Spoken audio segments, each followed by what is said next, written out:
哦，对了，另外我们关队认为本案还有一些特殊的疑点。关队。哦，目前还有2个地方，我觉得有点蹊跷。第一就是在董乾的车里发现的那个长筒望远镜。这个望远镜的材质是碳化的复合橡胶做的，随便谁一摸就能沾上指纹。但是这个上面非常干净，没有任何的指纹。当然也不排除董乾在每一次用完之后把它擦拭干净，但是这事儿有点古怪。其次就是我和周警官在第1次走访董乾的时候，发现他的酒架上放了好几瓶的拉菲，其中年份最早、最贵的那支红酒，和董乾一起失踪了。验尸报告表明，董乾的胃里、食道还有嘴里面都没有红酒的遗留。这么贵的一瓶红酒，将近30万，就这么没了，这事儿有点说不过去。关队，您提的这2处疑点有什么建议性的推测或者是侦查方向吗？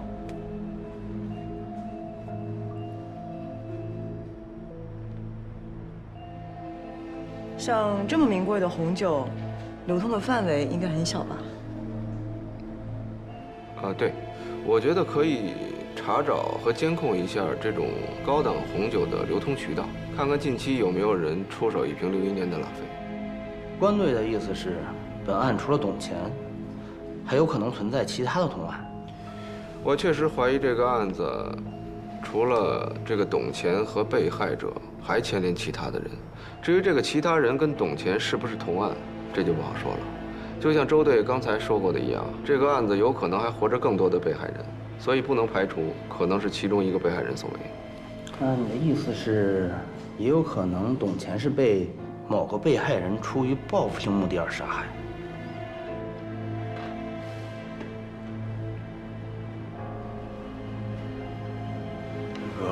这儿，董乾上吊的现场勘查的情况有什么进展吗？没有。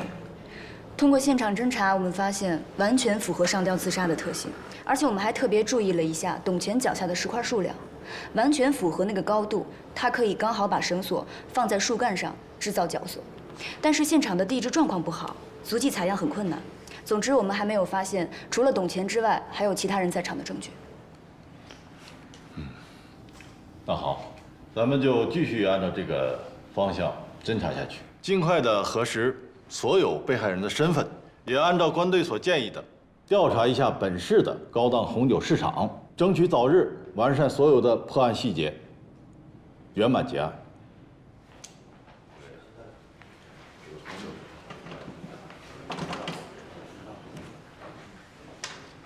哎，周，陪着点啊！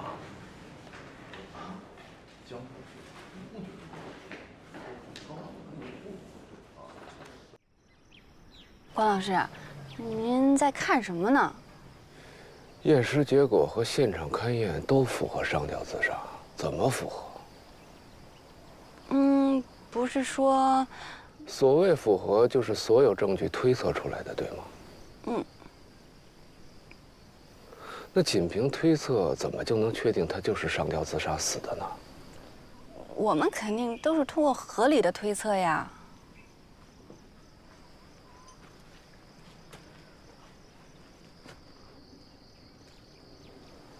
车上有拖车绳吗？有。去拿来。哦。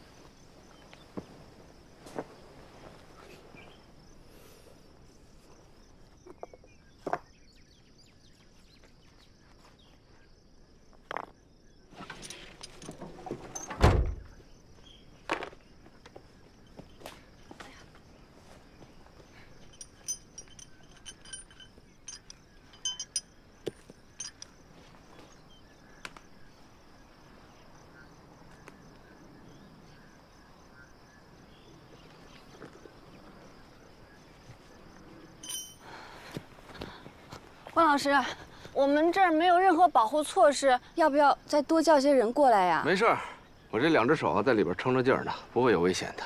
一旦不行了，我就赶紧挣出来，放心吧。那您要是挣不出来该怎么办啊？上策呢，就是你赶紧过来，抱着我的腿往上举，明白吗？中策就是你可以先打电话求救，再过来抱着我的腿。当然，这样我活的几率也不大了。那下册呢？下册就是你拿手机给我拍个视频，然后再把队里的人叫过来，看看我冒着生命危险做的这个试验跟董乾自杀有什么区别啊？哦。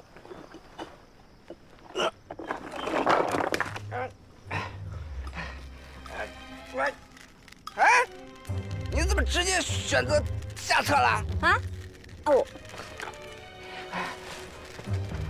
哎，对，别拽我腿，这实验还没开始呢。哎，好，听着啊，现在实验正式开始。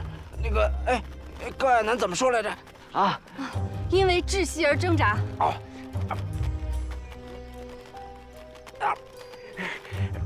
就对了，这挣扎多长时间啊？ 1、2分钟到3、5分钟。什么？那你还不赶紧掐表啊？哦。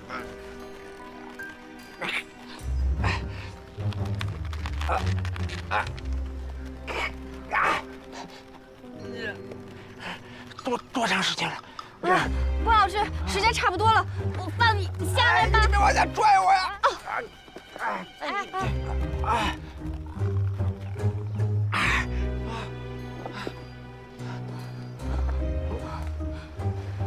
挺油腻的，你想弄死我啊？哎，您看这石头散落的位置和现场还是一致的啊。你等着他，一等我缓过来，看我怎么收拾你。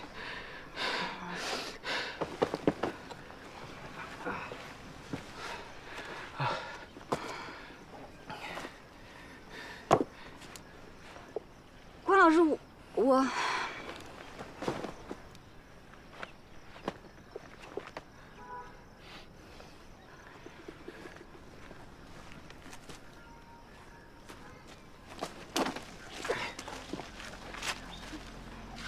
关老师，您这又要干什么呀？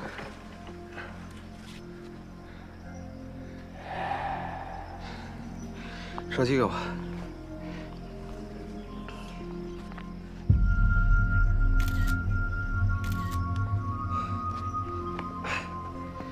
来，自己看看吧。第一张是我刚才上吊的时候磨出来的印儿，下一张是董乾上吊的时候留下的痕迹。这难道董乾不是自杀啊？那句话叫什么来着？百密一疏。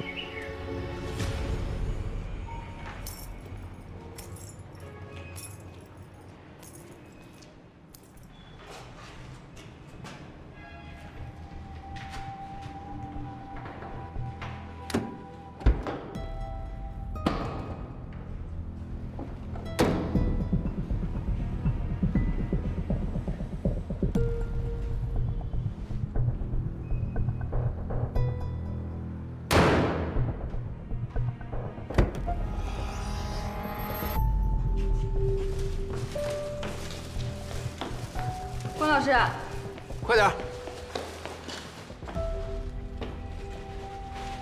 哎呀，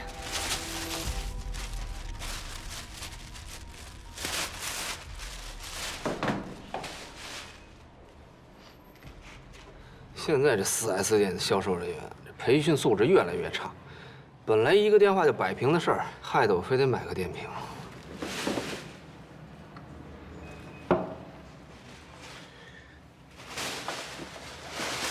哎，周巡管不管报销啊？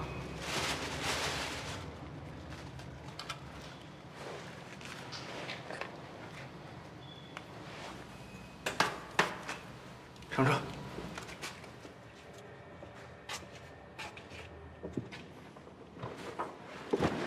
叫你买的东西呢？哦，都在这儿呢。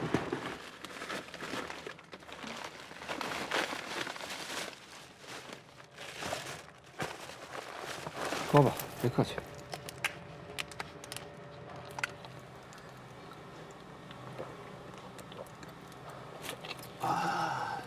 CD 呢？在这儿。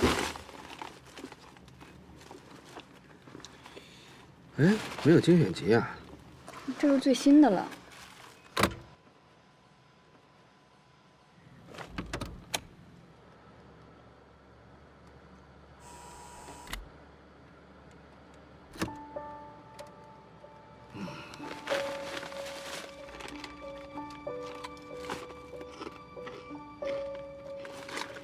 我冷漠是不想被看出，太容易被灯光触及。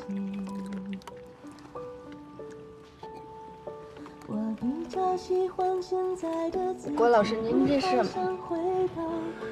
怎么样？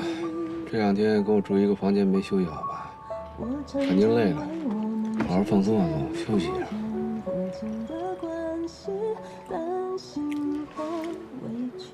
叫你休息休息，不会啊？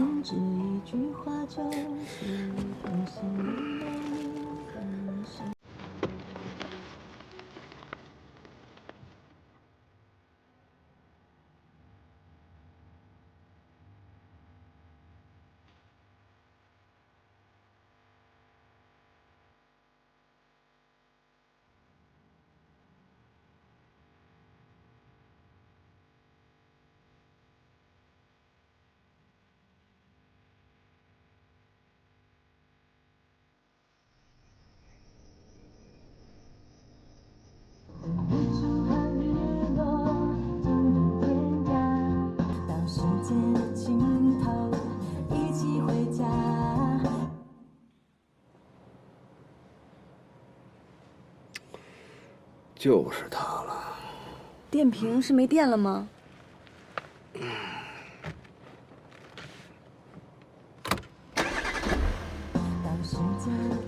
哎，这怎么？断电保护。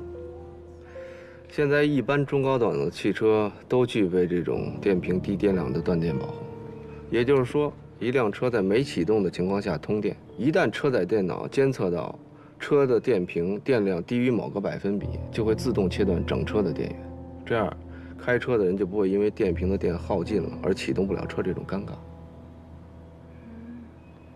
那我们找到这个车的时候，电瓶是完全没有电的。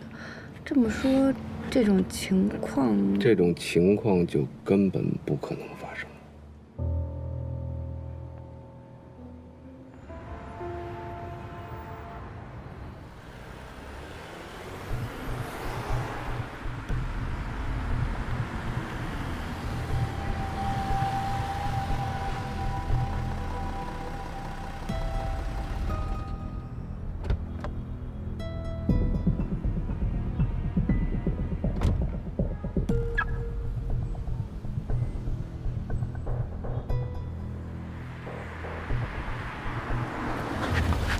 目标已经进入金刚酒店，我们停在正门值守。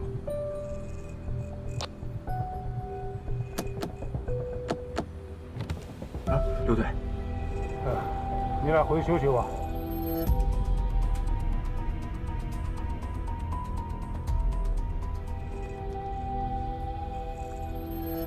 您放心，这个号暂时是安全的。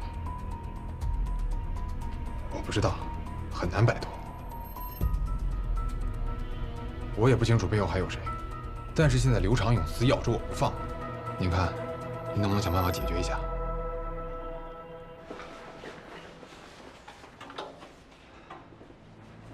哎，不好意思啊，久等了。没事没事，东西带没？带了。周队，这个呢，确实是安婷在服役期间的所有记录。根据规定呢，只能查阅，不能复制。还请咱们这边多多谅解。谅解，没问题，能看就行。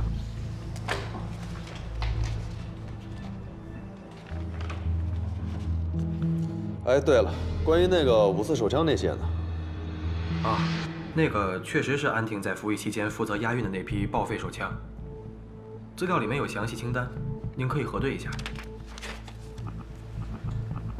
周队，听说安婷前段时间在金港闹出了点事情。是。说是她后来因为拒捕，持枪拒捕。那她让我崩了。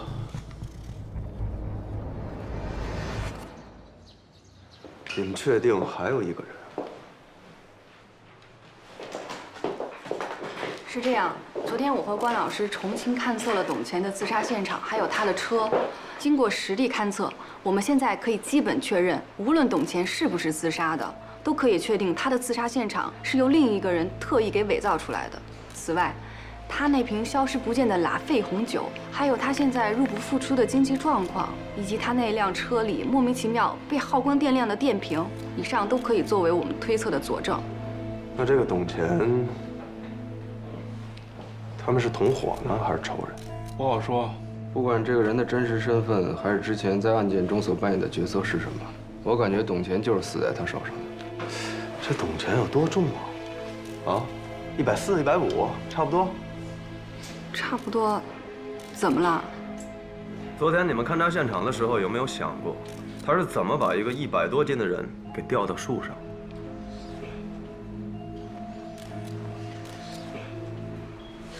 哎，是不是他拿了根绳子把他自己系了起来，然后就拴上去了？把自己拴上去那么简单啊？有句话叫死沉死沉的，听见过吗？别说100多斤了，你找个跟你差不多重的，你拴树上试试。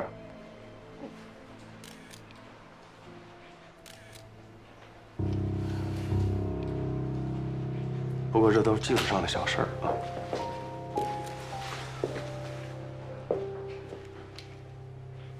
既然你们都这么确定还有一个凶手，那就不妨朝着这条线查下去。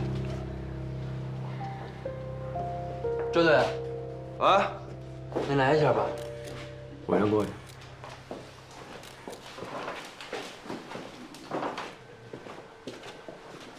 关队，哎，高主任在楼下车里面验尸有了新的情况，他想请您当面的沟通。走。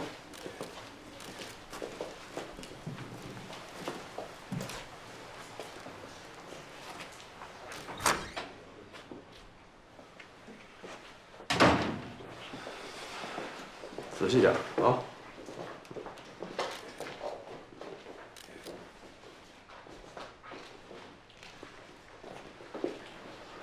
哎，老关呢？刚被高法医叫走了，说是验尸有了新的进展。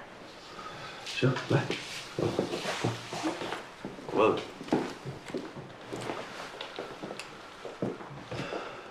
这2天你是不是24小时形影不离的跟着老关？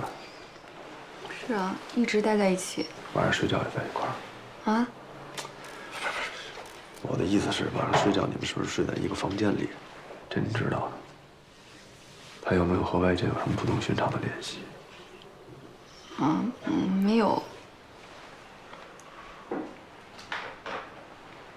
周队，你为什么一直不信任关老师呢？啊？自从我们来到了这儿之后，关老师一心扑在案子上，尤其从一开始，我或者是任何一名普通刑警都有可能忽略的，甚至放弃的情况下，只有关老师坚持下来了。如果没有他的这种执着，那我们怎么可能发现这些线索呢？你想说什么？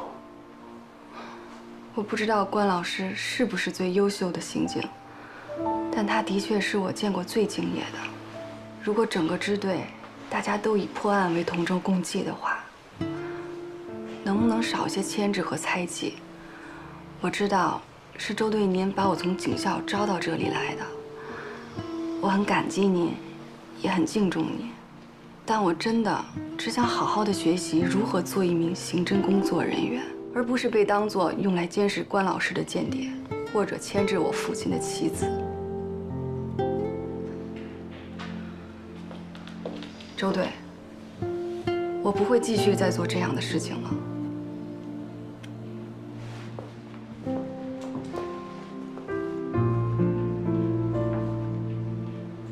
走吧。哎，老关，正好，江州总队的技术人员需要留下你们2个指纹，就是你们第一次来这现场留下的指纹，他们要做个排查，要排除你们。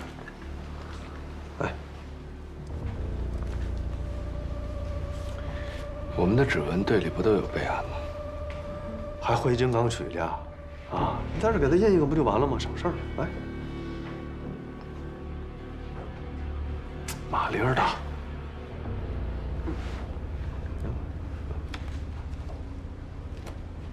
离远点，离远点，好。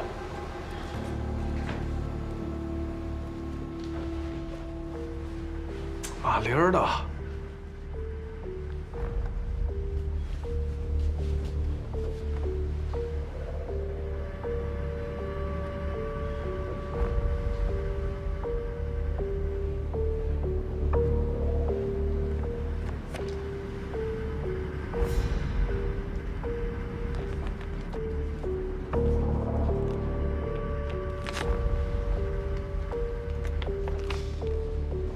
齐活。等完了事儿，回江州会议室碰个头。这个案子我大概想明白怎么回事了。嗯，好。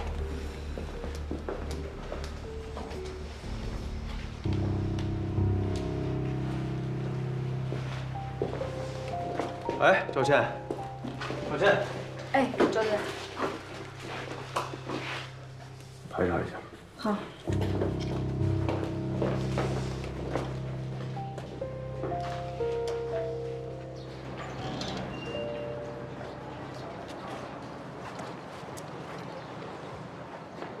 方老师，对不起，之前和这次都是因为……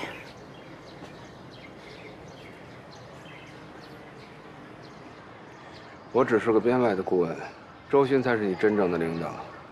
作为一名刑警，要懂得服从命令，做你自己该做的，只要不干扰破案，就算尽到本分。关老师，难道说你一直都……我一直都想跟你说，没必要跟我道歉。关老师，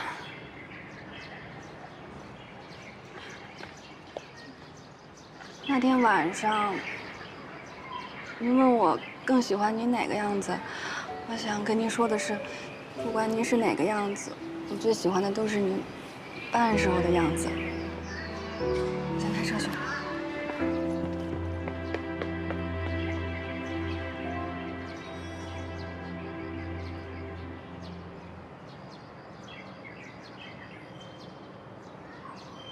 只有茶几上周书彤右手的部分指纹，关队没有在现场留下指纹，或者被董乾打扫的时候擦掉了。我队里的存档比对过，比对过了，关队和周书彤的指纹都没有问题啊。不过，您为什么要我比对？没有为什么，为了确保万无一失。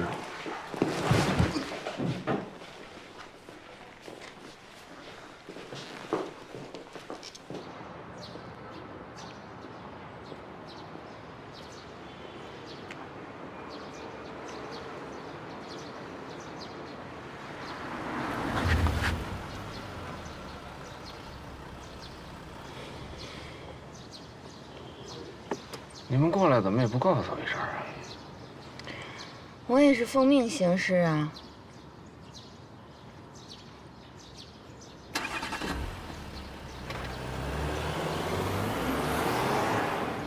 有很多线索呀，现在还没有落实。门关上。因为多派人手出去，把一些疑点啊尽快完善。哎，那是关队来了。哎。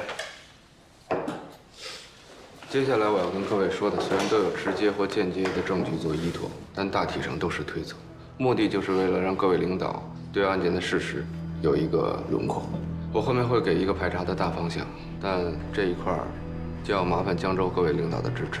对，我和老关商量过了，不管公安部对本案的管辖权最后是否给出书面的指定，只要是侦查一结束，我们全队立马撤。谢谢支持啊！哎呀，客气了，咱们毕竟都是一家人嘛。根据我们之前所掌握的线索，认定董乾对本案所涉及的5个被害人实施了侵害乃至是谋杀，这个方向一定是对的。但在董乾背后一定还有一个凶手，我们现在基本认定这个凶手就是董乾的同案。无论这个人参与了董乾这5起谋杀案的哪一起，我敢确定，董乾就是这个人杀的。昨天晚上，我和小周去进行了实测，发现了那个本不该没有电的电瓶，这事儿怎么解释？我推测，在我们走访董乾的当晚，不知名的凶手将另一辆车开到了山崖边，然后以电瓶没电，需要董乾过来帮忙拖车为由，将董乾引到了这里。而在这个时候，他应当已经计划好了要除掉董乾。当然，为了防止董乾起疑，凶手应该确实放空了电瓶里的电。董乾抵达之后，和凶手协商如何让车辆掉头，才能把车拖走的问题。而为什么董乾被发现时是用拖车绳上吊的，而且死亡特征符合上吊死亡的情形？那是因为他确实是被拖车绳勒死的。我不知道这与凶手事先策划的是否吻合，因为实施谋杀的时机往往稍纵即逝，机会出现了，而凶手也没有错过。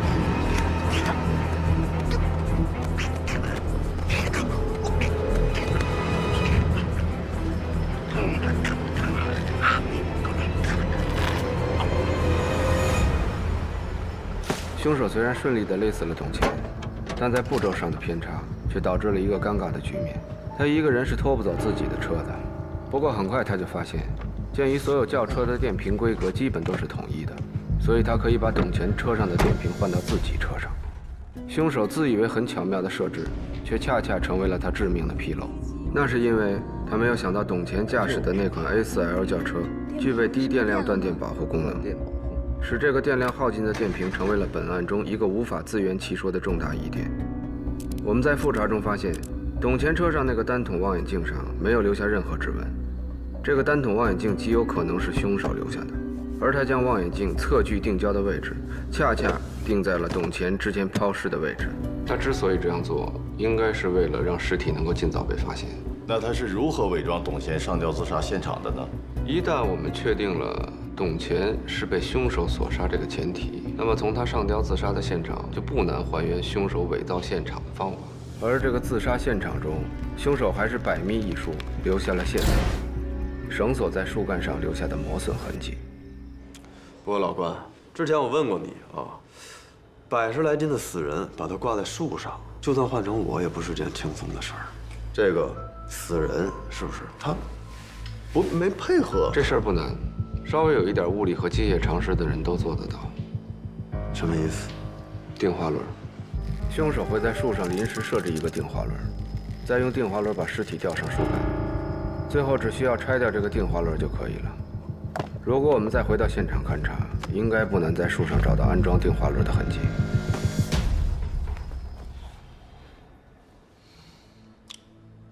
关队，您的推测虽然比较大胆，但确实符合逻辑。那么您认定凶手很可能是董乾的同案，也是因为从董乾车辆被遗弃的位置，使用他车里面已经被调校好焦距的望远镜，刚好指向抛尸现场。从抛尸现场又刚好可以看到董乾上吊自杀的所在。凶手这么做，无非就是想让这起连环凶杀案以董乾畏罪自杀的方式了结。刚才高法医找到我，给了我一些新的尸检报告。值得注意的是，4号被害人是从背后被勒杀的，可是他的颈椎错位却是从左向右。通常我们从背后锁喉应该怎么做？锁喉？通常锁喉，来，通常就是这样，就这样。从你刚才这个动作可以看出，颈椎脱臼应该是从右向左，这样才符合你从背后发力的这个位置。明白，就是说4号受害人是被个左撇子从后面给勒死了。可董乾不是个左撇子。从尸体的证据看来，这个凶手应该是董乾的同案。那说好的排查方向呢？啊，小郑，你看一下那个传真传完了没有？好。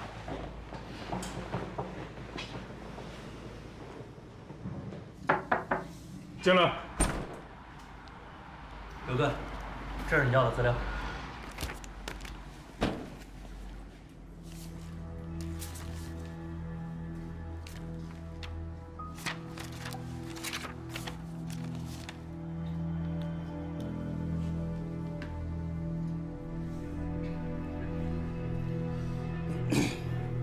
哎，老刘，什么情况？情况倒是一切正常，不过姓叶的那小子很可能猜得到，或者是已经发现自己被监控了，一直无所事事，东游西晃。他肯定换了新的手机号码，不过我们还得查出来。行吧，那我这儿也快完事儿了啊，等我回去咱见面聊。哎，等等，根据我们之前获取的叶方舟的手机号码，技术队调到了通话记录。从这上面看呢，除了一些无关紧要的号码以外，还有2个已经被停用的号码。哈，猜出来，估计那2个号码也查不着了吧？对，但这2个号码不是实名注册的。哎呀，这小子跟咱玩猫手游戏呢，严格控制这件事情的保密范围。毕竟叶方舟以前是咱们队里的人，千万别打草惊蛇。那你说，这保密范围控制在什么程度啊？除了你和我，还有……你说什么？关宏峰？对，叶方舟、关宏峰、关宏宇，如果他们不是一伙的，老关替咱们破这案子，对咱们有帮助；如果他们是一伙的，正好让关宏峰可以露出马脚。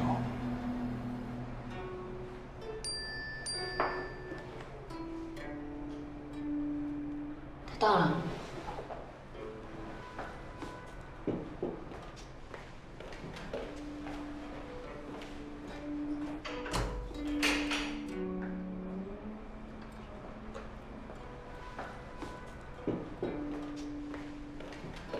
来，哥，没让人盯上吧？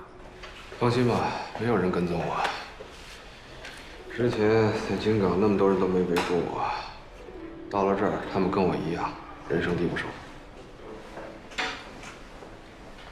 可我听说的是，要是没有韩冰帮助，213灭门惨案的通缉犯，可能在前天晚上就落网了。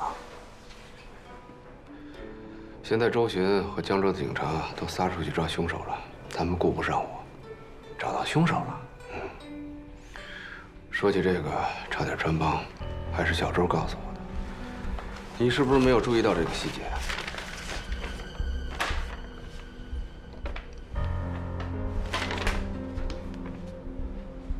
怎么是他？您好，您是物业的吗？我是修管道的。我们向沈阳警方核查过了。董乾之前在友邦化工厂任职的时候，曾经有多次侵害和猥亵男性青少年的行为，其中闹得最大的一起，受害者就是这个人。他叫冯坤，现年27岁。泄露事件发生的时候，他正好当班。我们猜测，董乾一定是抓住了他一些把柄，所以迫使他变成了一个奴仆性质的胁送犯。你怎么确定就是他呢？这个纰漏还是你找到的。那天冯坤开车上山，开的是一辆物业公司的大众汽车。我们后来找到了这辆车，并且从车上找到了董乾车上的电瓶。可是电瓶的规格应该都一样吧？董乾的车刚买了2年，他用的是奥迪原厂的电瓶。你的意思是，他一直在帮助董乾杀人？应该是，不出意外的话，抛尸的工作应该也是由他完成的。你们那次到访惊动了他和董乾，冯坤那天晚上上山约了董乾，可能就是以商讨如何重新掩埋和转移之前抛弃的尸体为由。看来他是担心案发以后牵连到自己，所以才杀了董乾，并且伪造了董乾畏罪自杀的现场，而且还引导我们找到了那些尸体。恐怕不仅仅如此，刚才提到的奴仆性质的生活，致使冯坤在董乾的胁迫下，一次次帮助他实施谋杀、转移尸体，而且他还不得不用自己的一切负担他的生活，负担董乾的生活。你和小周不是注意到董乾入不敷出吗？其实冯坤也一样，他到现在还住在物业公司的集体宿舍里，名下没有1分钱，就算逃跑的时候也没有什么可待的细软。可能就是这种胁迫的生活，让冯坤忍受到了极点。你和小周的到访，应该是压死骆驼的最后一根稻草。他跑了。我想他应该是看到警察频繁地出入董乾的住所，担心纸包不住火，目前在逃。那你还不赶紧帮周巡去抓人啊？刘烨，要不你回避一下？啊，哦，好。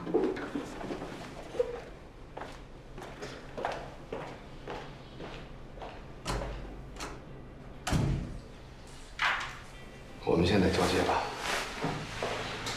哎，这不还没到晚上呢吗？从查无此案开始，就是因为你的坚持，所以才慢慢揭开了案件的事实。每一个步骤疑点，还有每一条线索，都是在没有我的帮助下，你自己独立跟进的。所以最后的抓捕，你更有资格去完成。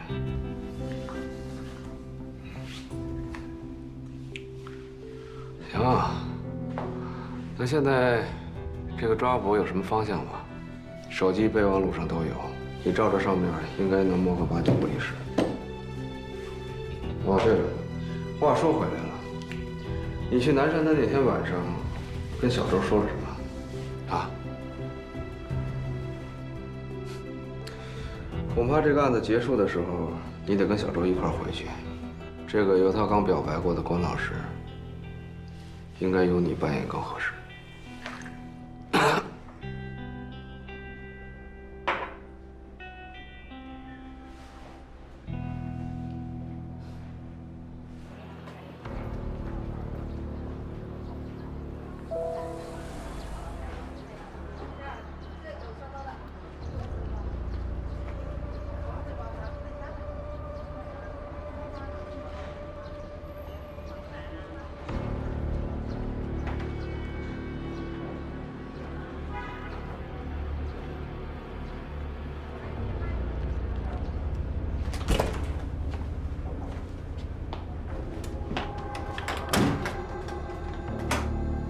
关老师，幸亏你提醒我要摘掉车牌，我看他还真盯着那辆车看了很久。走。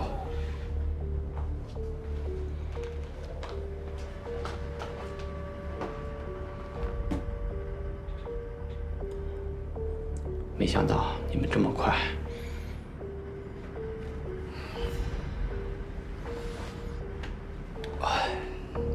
小伙子，现如今火车、飞机，还有稍微正规一点的长途汽车站，都需要实名购票。你的选择并不多呀。你以为你骑个摩托车我们就找不到你了？可是你恰恰疏忽了一点。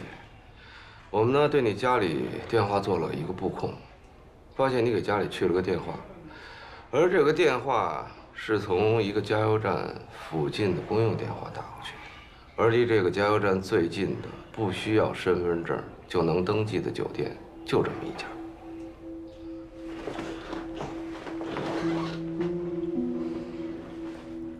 这条路是去沈阳的吧？你是沈阳人，出了事就往家跑，这也算是一种本能。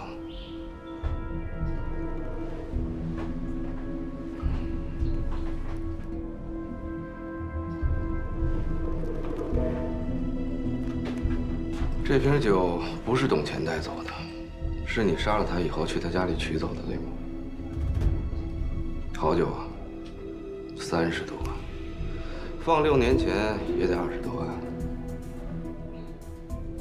我猜这瓶酒是董乾用你在友邦化工厂的赔偿金买的，对吧？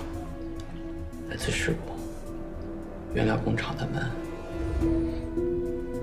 警报响了以后，是我锁死的原料工厂门，可是被他看见了。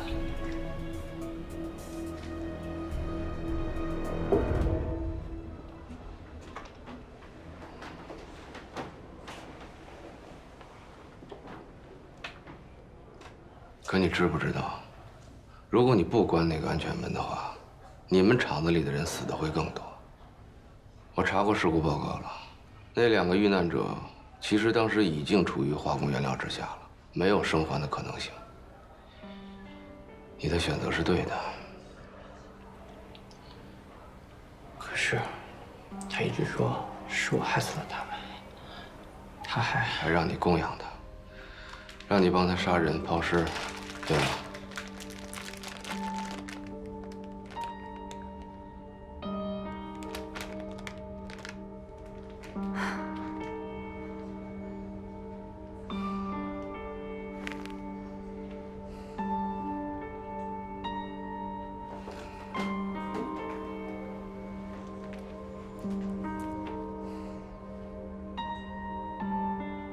好酒啊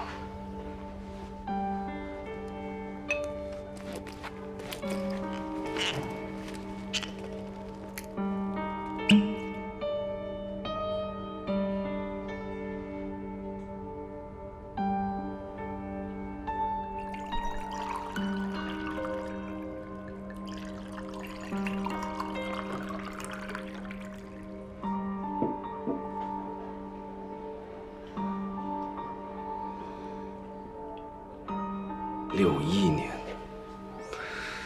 就是不一样啊！可惜没有像样的酒具。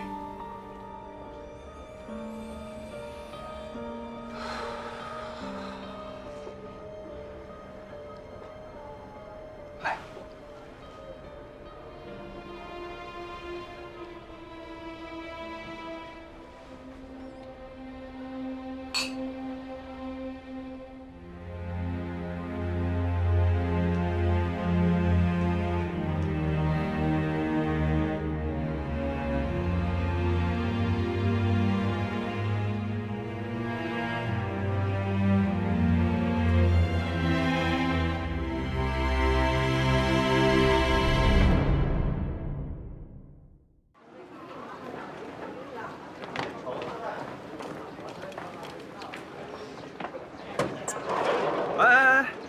瓶子拿过来。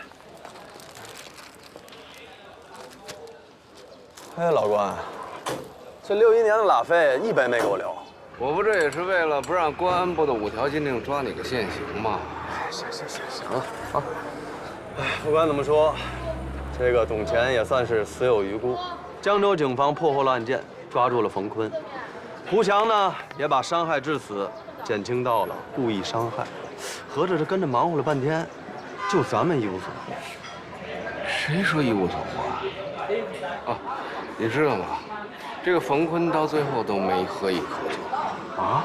我是个看不得浪费的人。61年的和16年的确实不一样。嗯。哎，老关最近老是这样吗？啊？嘿，什么态度啊？啊？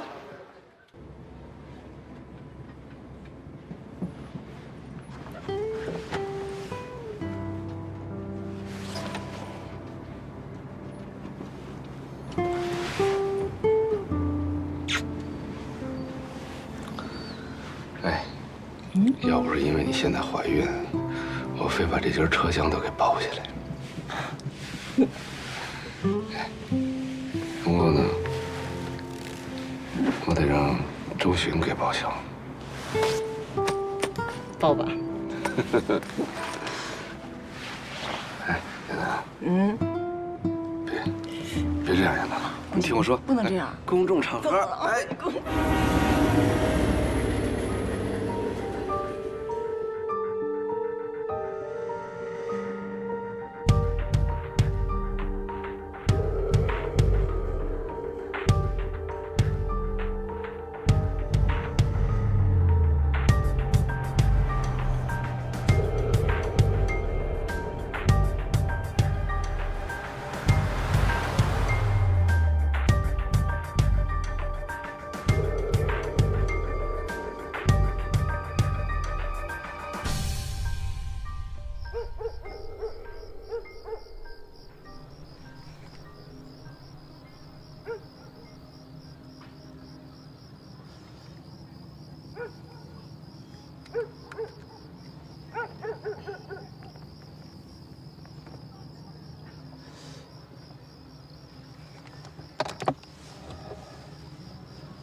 呼叫指挥中心，监听已经被破坏了，行动人员的身份可能会暴露，现在监测不到里边的情况，请求执行营救。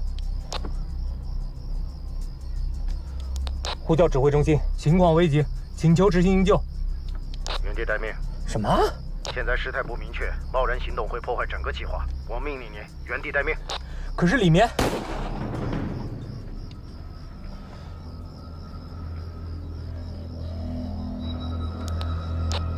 我是赵行长，2号观察哨突入，完毕。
哎，老关，来，快来，来坐。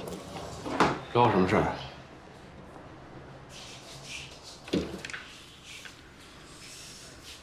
哎，别动。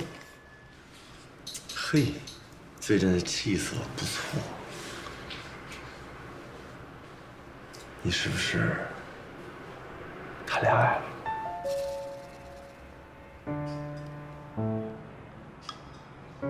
你到底想说什么？你看我想说什么？你也老大不小了啊，不能老一个人啊。我觉得小周那孩子不错，考虑考虑啊。你是有多恨刘长勇啊？你跟他有什么关系？没正事儿，我先走了。你看，这还不是正事儿？哎，不让说了，这人生大事儿，这怎么说怎么了啊？多重要！来，看看。这是安婷和叶方舟暴露和遗留下来的所有线索都在这儿。来，交你了。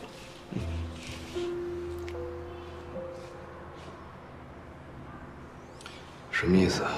让我调查？你信得过我？他俩以及隐藏在他俩背后的人，不管与你弟弟的案子是否有关系，肯定都不是什么好人。从这个立场上，我相信你。你相信我？对，因为你是个好警察。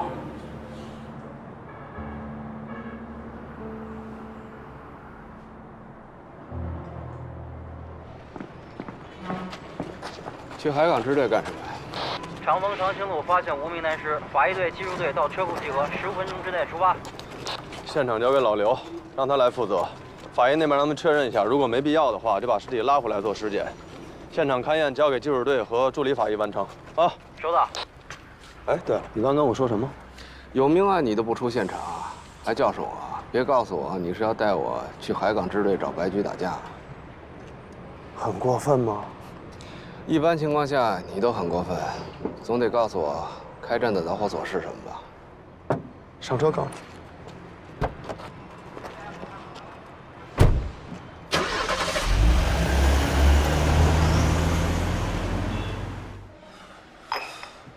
我已经安排人去安抚他母亲了。是他女朋友找的我，他都失踪快48小时了。这个状况我也很担忧，并且也加派了人手去找他。毕竟小赵干了这么些年，也是老刑警，应该出不了什么大事儿。没想到把你们哥俩也惊动了。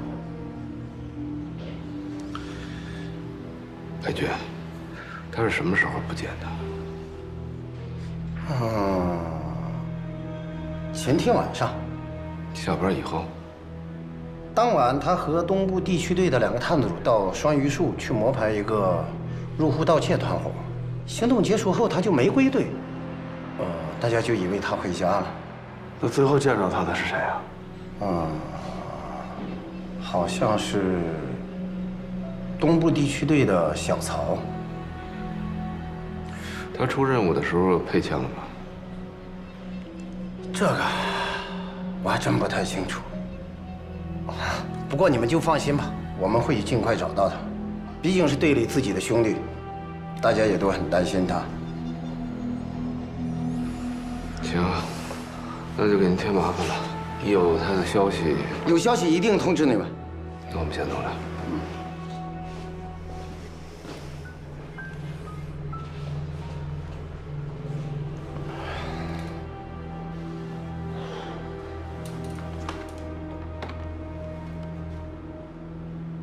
哎，刘强，叫曹法接个电话。法官，咱不去找那姓曹的问问当晚的情况吗？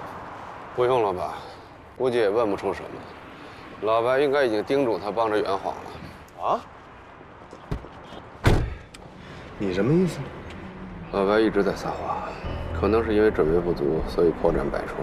撒谎？先不说他被咱们问愣了几次，最明显的就是一名支队刑警在出任务的时候失踪了，而主管他的局长对于这名失踪的刑警有没有配枪并不关心。对啊，这枪丢了可比赵新成丢了严重。据他的表现来看，赵新成应该没有失踪，而且老白也应该知道他的下落。他要是这么说的话，那只有一种可能，就是赵兴成在执行某种涉密任务。或许这次涉密行动级别过高，也许老白自己也坐不了主吧。那就是说，这小子被市局临时借调了。照我看，不妨再抻2天，说不准他自己就蹦跶出来了。你要实在着急，也可以去问问市局。但如果真是涉密行动的话，市局搭不搭理得了，那就两说了。你那么一说，我还真知道该去问谁。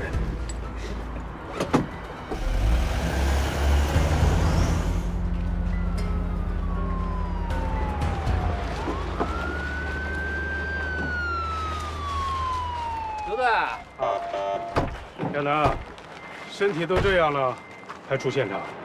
多谢刘队关心啊！您都来了，我怎么能不在呢？哎，周巡跟关队呢？哦，他们去那个海港支队了。去海港支队干什么？刘队，我们刚刚对死者的指纹进行了排验，发现网上在逃记录里有他。死者名叫季杰，今年44岁，今年年初因为涉嫌贩卖枪支，被全市通告协查。知道了。啊，亚楠，你这边什么情况？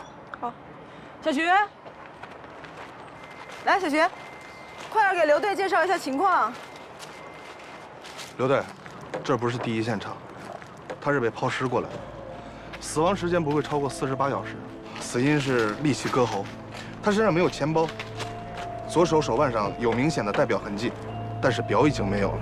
同时失踪的还有他中指的戒指和脖颈上的项链。他手指上戴戒指的印儿倒是能看出来，不过这项链儿……死者双侧锁骨有轻微的红肿病变，这种状况大多数都是由于对金属材质过敏造成的。由此可以推断，死者生前佩戴过警示。要是再做个切片检查的话，说不定我还可以告诉你过敏源是啥呢。这金银细软都被撸了，难道是抢劫杀人？刘队，你见过抢劫杀人还单独抛尸的？多备几份啊。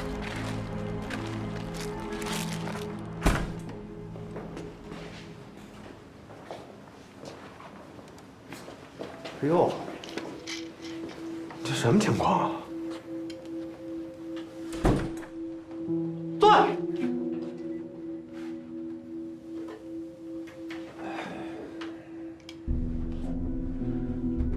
关队，好了，人你们见到了，现在放心了吧？总指挥说了，不允许提问或交谈，更不允许向外界透露他的情况。你们这种处置合法吗？这事儿轮不到你操心。如果他涉嫌违法犯罪，可以走正常的羁押程序，这叫什么？关禁闭押。我说了，这事儿轮不到你操心。这又不是部队编制，不存在这种处理方式。你们这么做跟非法拘禁有什么区别？我说了，这轮不到你。你他妈复读机啊你！你干嘛？你还惦着帮了我们不成？我问你，他哪说错了？啊？哪他妈错了？说话！有什么意见，你们可以跟总指挥谈啊。但命令就是命令，人你们见到了，马上出去。哎，老周，这事儿你也别掺和了，留个烟给我吧。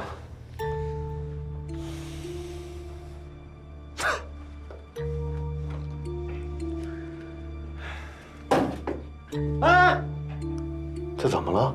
你只能点着了给他。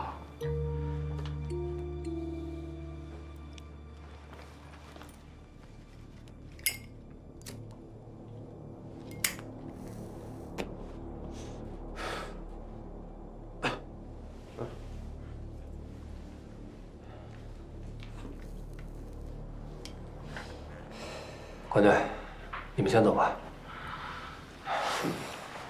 开门，开门。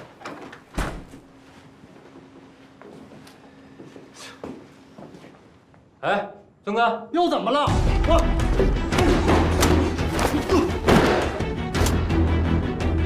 对不住了，兄弟。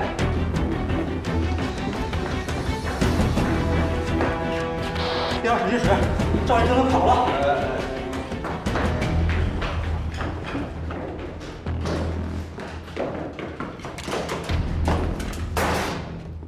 犯罪预防案例解析。不，大哥，你最近怎么了？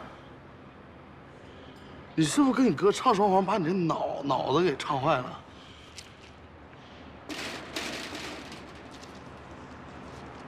哎，这可是稀客啊！等会儿我得洗把脸收拾收拾，咱继续。哎，不是你快，我先洗把脸，稍微收拾，有头发你这。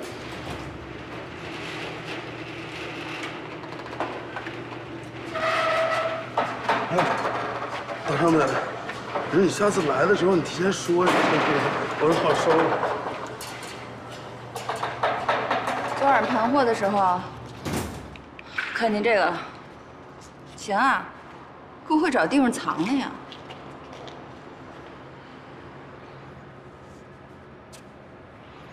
你用那什么牌子的洗发水？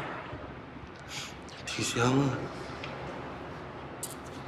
不适合你用。别走，老实点！走啊！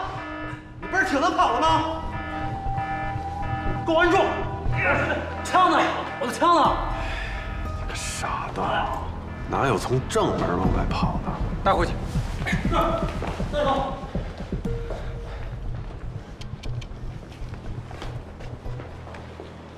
这位领导，赵新成被采取强制措施，总得有说法。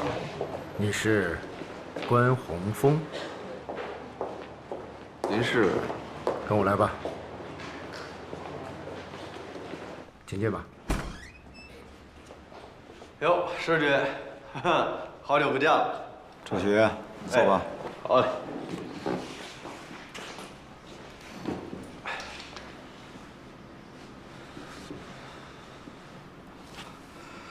关队长，算起来咱们可算是老同事了。师局，施广陵，以前咱们分局政治部主任。嗨，你看，这才几年啊，现在是市局的副局长。久仰，就是有点没对上号。嗨，老关一般对这个当官掌权这事儿不太感兴趣。再说以前开会都是派刘长勇来，也难怪你们没见过。关队长可是干事的人呐，这一点我早就有耳闻。周鑫呐，我给你开后门，可不是让你给我添乱的。是。接下来我要说的，一定要严格保密。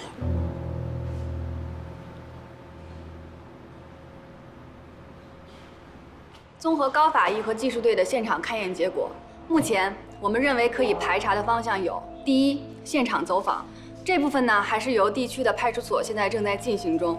由于抛尸的时间很可能是在午夜，所以找到目击证人的可能性也不大。第二，从抛尸现场旁边发现的轮胎痕迹，从它的胎间距还有它的轴距来判断，这辆车明显的超出普通轿车的规格。所以判断出它有可能是辆商务车或者是一辆面包车。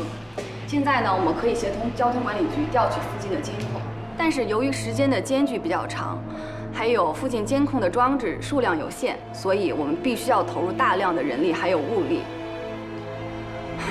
所以取得的有效结果的可能性并不大。最后，通过对被害人季节的身份背景，还有某些特情人员的走访，我们要尽最大可能的了解到他在被害前后是否从事过枪支买卖，还有一系列的相关情况。最后，我们再对买家和卖家进行相关调查，我们要争取找到与他被害相关的一些线索。鉴于队里目前应有的资源，这3项并不可能同时进行，所以还希望刘队来定夺。第一条你说什么了？第一条就是马上打电话给周巡，让他跟关队回来主持工作。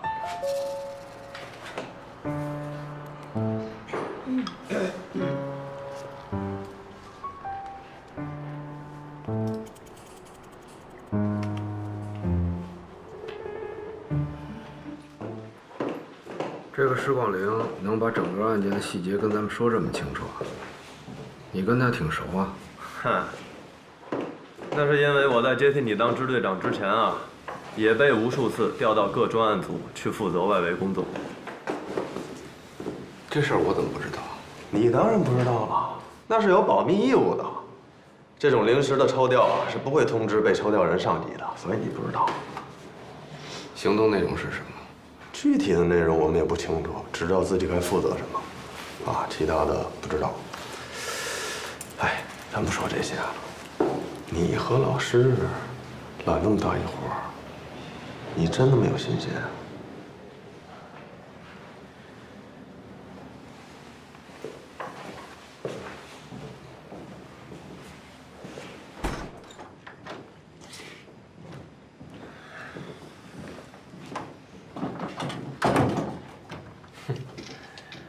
这回连烟都不让发了吧？行，别嘚瑟了啊！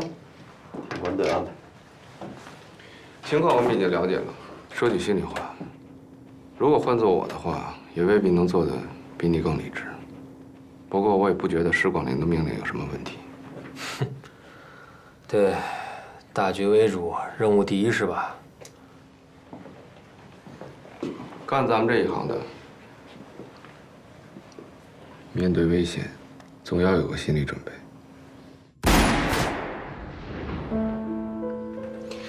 你也知道，这个行动前前后后已经准备了1年多，成败与否关乎到很多人的生命。你刚才就算跑出去了，你能怎么样？我一定可以把他找出来的。整个专案组都在找这个卧底，你两眼一摸黑，又得不到总队的支持，你怎么找啊？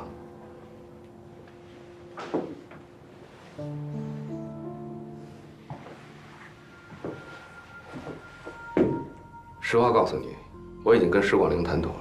我和周巡会协同专案组找这个卧底，尽可能的让行动恢复到正轨上。如果我们做到了，你担心的事情就不存在了，后续的处罚也就一笔勾销。所以你老老实实的，别再闹了。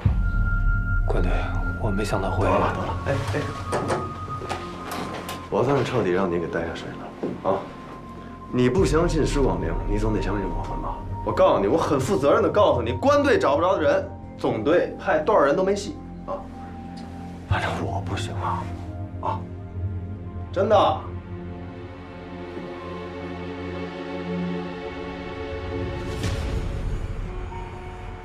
你要去卧底，你开什么玩笑啊？你还有更好的办法吗？老关，真不是瞧不起你啊，这渗透行动和你破案是两码子事儿。那卧底探员代号叫什么来着？编辑。对，就是这代号叫编辑的。他能渗透到孟仲谋的军火贩卖组织，那肯定花了很长的时间，而且那背景身份都被再造的天衣无缝。你呢？堂堂长风支队的前支队长，这黑白两道上都挂了号了。你别忘了，我是因为我重罪的弟弟才退出警察队伍的，我很有可能怀恨在心。好，就算你能用肥皂剧的那种情节去忽悠他们，可你从哪下手呢？孟仲谋的组织上下全都销声匿迹了，怎么找啊？这个我会想办法的，不过你也得配合我演这出戏。从前天晚上突发的情况来看，这伙人千里迢迢从缅甸过来，谨慎得很，而且反侦查能力极强。看来定位和监听都不可行。那感情好，你这一渗透进去，就跟失踪了一样。那我的工作就变成找你们俩了呗。但不管怎么说，我觉得值得冒这个险。从某种情况来看，这批枪很有可能就是当年安亭坚守自盗的那批报废枪支。话要这么说的话，那安亭的案子刚刚有了进展，还不算从那个长兴路拉回来的那具尸体。你这一甩手，全交我了啊！我兼顾不了所有的工作啊，我还得保证你的安全。放心，我的安全不是问题。哎呦嘿，我还真不知道你这自信从哪儿来的。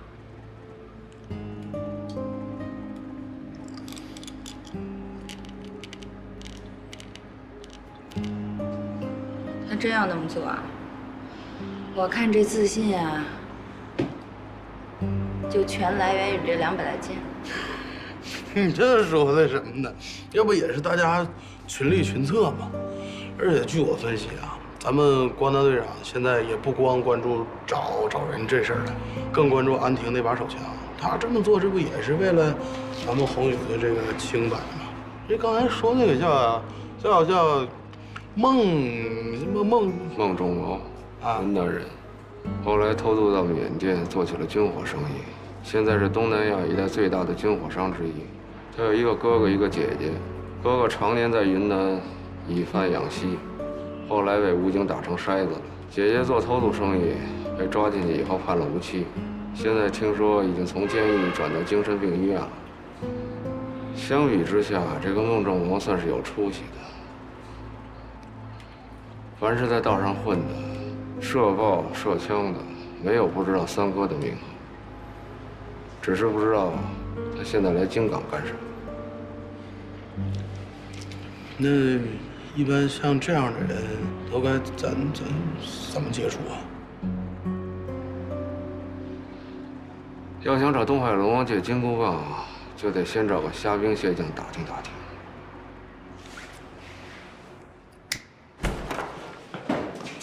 来，兄弟都到这份上了，真是仁至义尽了。你弟拿的是板上钉钉的事儿，这是原则性问题啊。周旋，你升官发财的路我不挡你，我在这图什么？多长时间了？案卷呢？你别着急呀，别给我废话。没有我弟弟的案卷，什么都免谈。你差不多点行了。你这也没传对没，你不破案了。你也不撒泡尿照着自己。没有我的话，你周巡的结案率会排倒数第几啊？老关，你要这么说话的话，那可真是坏了交情。咱俩就没交情。周队，怎么搞成这样？怎么搞成这样？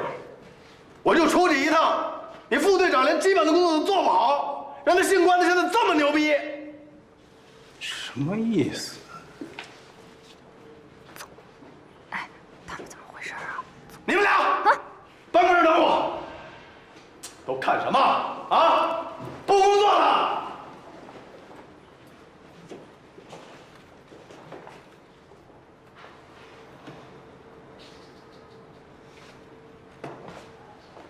小王，带2个探组去关峰他们家去监控，把他所有的出入时间都告诉我，给我盯紧了，听明白吗？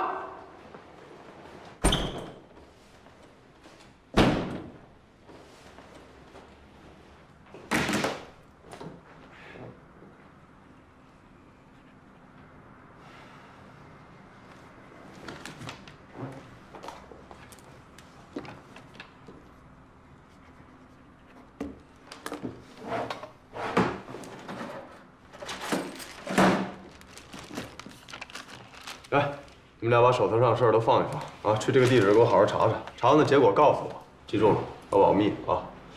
再就是关峰峰的顾问身份已经被解除了，以张仁贵技术队管，回头我再跟你们。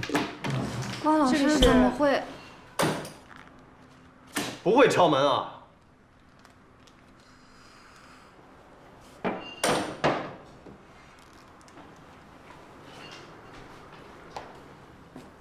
季姐的尸检报告。谁教你跟领导说话用拽的？啊？朱璇，你嚷嚷的2里地外都听得见，为什么我不管？我是主任法医，级别上跟你平级，你拿我撒气，你找错人了吧你？跟现任的支队长讲级别啊！我告诉你，从今以后谁也别在这给我摆老资格。你吃错药了。你再说一遍。我说你脑子有病吧？你打算以后靠耍官威统领咱们队吗？叫小徐来把这尸检报告重做了啊！高亚楠，走人，停职了，走。好啊，我正好不想伺候驴了，你自己找小徐去吧你。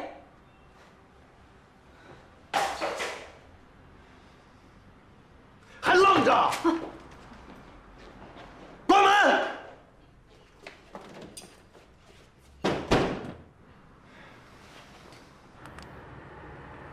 哎，从交通监控上来看，周围没有什么异常，应该是安全的。哥，你确定自己去没问题啊？几个底层的小混混应该没有问题。周围环境确定了是吧？这不是刚确认完吗？你是不是在担心这个周巡他将计就计，醉翁之意不在酒啊？如果我能顺利找到孟仲谋的话，他应该不会让我处于腹背受敌的境地。但是现在真不好说。哎，我以为你们俩已经商量好这出戏怎么演了。可是里面并不包括亚楠被停职这一部分。啊？我也是刚知道的。不仅如此，他还对咱们家里上了监控。我靠！哎，这姓周的不会是想让咱们俩挖了坑埋自己吧？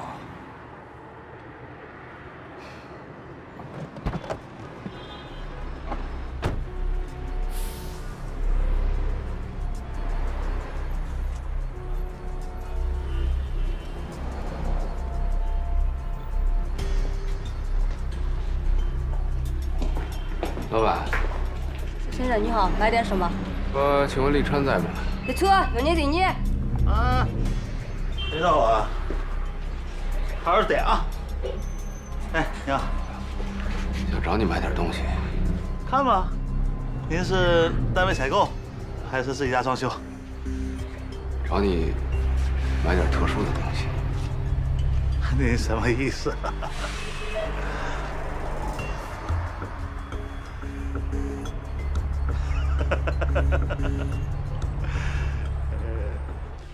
这领导之间的斗争矛盾啊，谁也说不清楚。咱们就是听命令干活的，你也别想太多啊。可周队和关老师怎么会闹到这个地步呢？太不可思议了。哎，好了，就这儿了。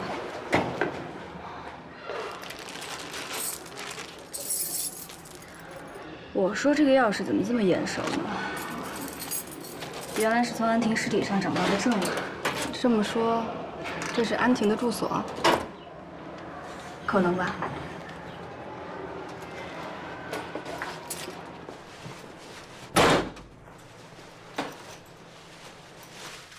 你来搜客厅和卫生间，我去搜书房和卧室。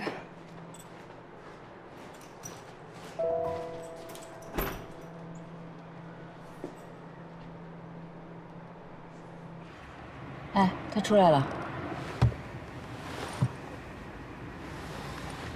看这架势应该没成，你信不信？你怎么知道？不信咱俩打个赌啊！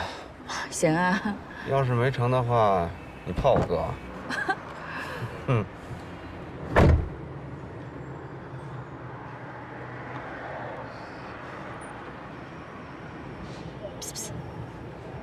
把公告看完。这个叫立川的人好像根本听不懂我在说什么。我观察到他的表情和动作有不晃的迹象，但是无论我怎么说，他都在那给我装良民。那接下来怎么办？只能对这个小型的销赃窝点进行监控，一旦有人赃并获的机会，马上把这个立川抓捕起来，争取把他变成自己的特情人员，这样就有机会向更深一层谋查。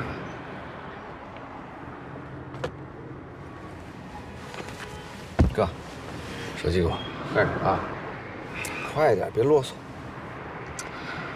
你别盲目行动好不好？这种渗透工作，像这种渗透工作就不能渗着。哎，那衣服也得换啊。换什么衣服啊？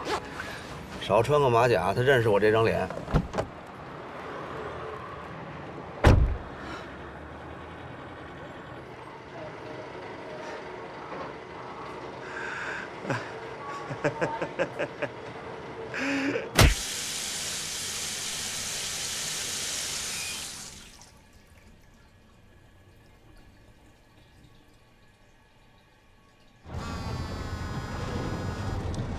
喂，关老师，是我。啊，你说。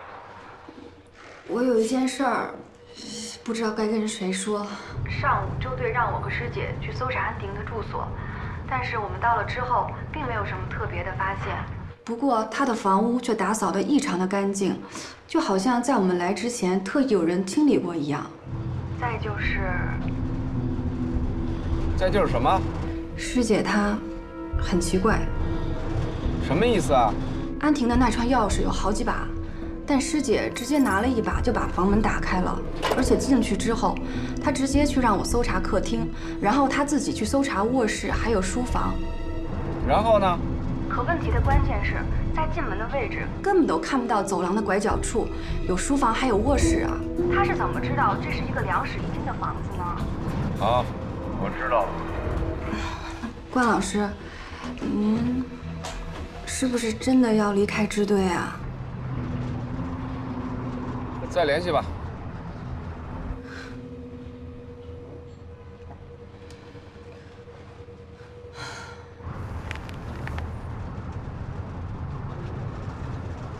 哎，我说你那剩下半颗牙，要是难受就掰下来吧。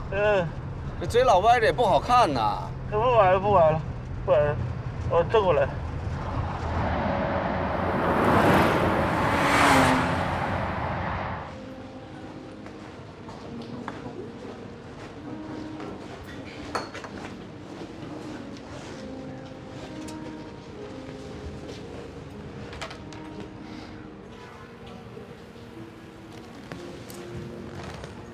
怎么还不开心啊？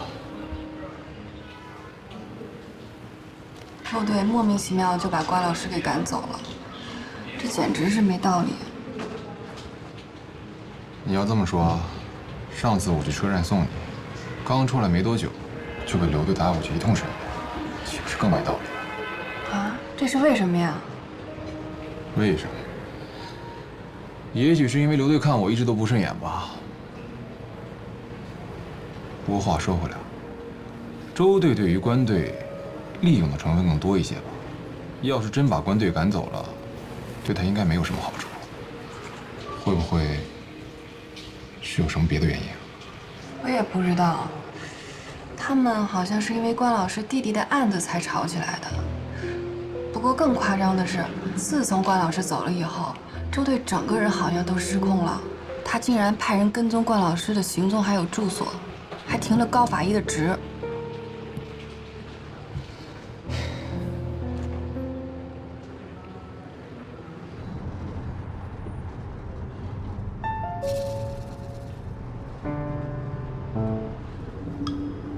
哎，要是这哥们儿一会儿带我去见的还是个饭桶的话，我就帮你把剩下那半颗牙给卸下来。不会，这次带你见这个金山，是三哥手底下的二当家，干我们这行的都认识，错不了，是吗？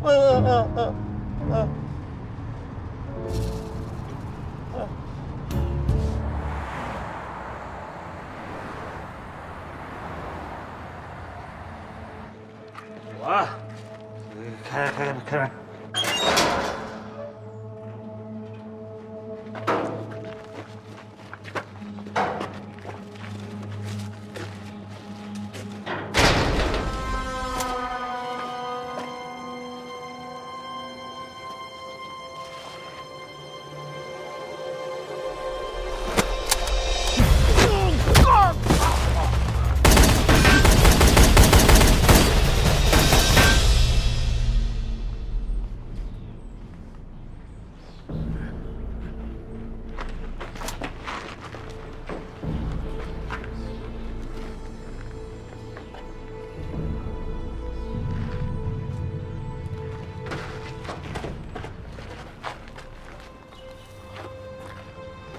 你就是姓关的，身手不错嘛。你就是金山啊？找我干嘛？我是来找你合作的。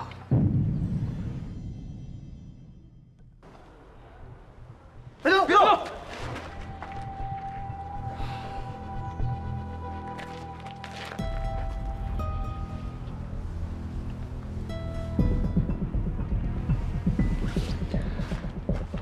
有个挣钱的生意找你。